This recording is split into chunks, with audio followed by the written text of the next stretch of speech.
আল্লাহর রহম থেকে নিরাশ হোক। কাফিররা ছাড়া কেউ আল্লাহর রহম থেকে নিরাশ হয়? আমি আপনি আমাদের জীবনে কত ভুল করেছি, কত অন্যায় করেছি, কতটাই বা পাপ করেছি।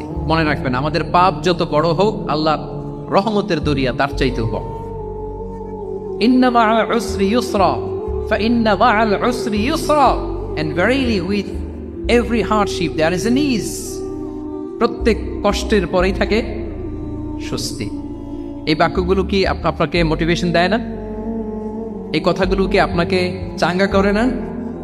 আপনার জীবনে ইন্সপিরেশন হয়ে আসে না এই কথাগুলো? ওয়ালা তাহিনু ওয়ালা তাহসানু ওয়া আনতুমুল আ'লাউনা ইন কুনতুম মুমিনিন। চিন্তা করো না, হতাশ হয়ো না, তোমাদেরই বিজয় হবে যদি তোমরা মুমিন হও। আল্লাহু আকবার। তাহলে আপস এন্ড ডাউনস থাকবে, এবং মুমিন জীবনে তো হতাশা থাকবেই না। কারণ আমার জীবনে যদি কোনো কষ্টের ঘটনা ঘটে,